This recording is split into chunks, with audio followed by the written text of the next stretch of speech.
Golden thought. You are the greatest project you ever work on. ನೀವು work ಮಾಡಿಲ್ಲ, ಒಂದು project ಮೇಲೆ ನಾವು ವರ್ಕ್ ಮಾಡ್ತಿರ್ತೀವಿ, ಸ್ವಲ್ಪ ಹೆಚ್ಚು ಕಡಿಮೆ ಆದ್ರೆ ಮತ್ತೇನೋ ತಿದ್ದುಪಡಿ ಮಾಡ್ಕೋತೀವಿ, ಮತ್ತೆ ಸೋಲ್ತೀವಿ, ಬೀಳ್ತೀವಿ, ಸೋಲ್ತೀವಿ, ಹೇಳ್ತೀವಿ, ಗೆಲ್ತೀವಿ. ಹಂಗೆ ನಾವು ಕೂಡ ದಿನ ನಮಗೆ ನಾವು ರೀಸ್ಟಾರ್ಟ್ ಮಾಡ್ಕೋಬೇಕು, ರೀಸೆಟ್ ಮಾಡ್ಕೋಬೇಕು, ರೀಫೋಕಸ್ ಮಾಡ್ಬೇಕು. As many times you need, just don't give up. ಬಿಟ್ಟು ಕೊಡ್ಬಾರ್ದು.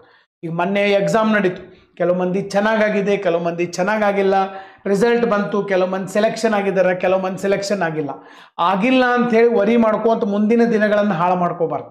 2 ದಿವಸ ರೆಸ್ಟ್ ತಗೋಬೇಕು, ಎಲ್ಲಿ ತಪ್ಪಿದೆ ಅನ್ನೋವಂಥ ಒಂದು ಆತ್ಮಾವಲೋಕನ ಮಾಡಿಕೊಂಡು ನಮ್ಮನ್ನು ನಾವು ರೀಸ್ಟಾರ್ಟ್ ಮಾಡ್ಕೋಬೇಕು. ಓಕೆ, ರೀಸೆಟ್ ಮಾಡ್ಕೋಬೇಕು, focus.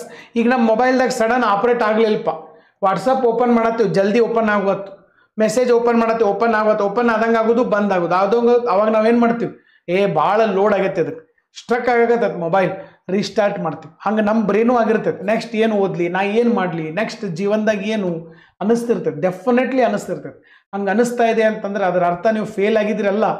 You need a rest, you need a restart, you need a refocus, you need a ರೀಸೆಟ್ಟಿಂಗ್.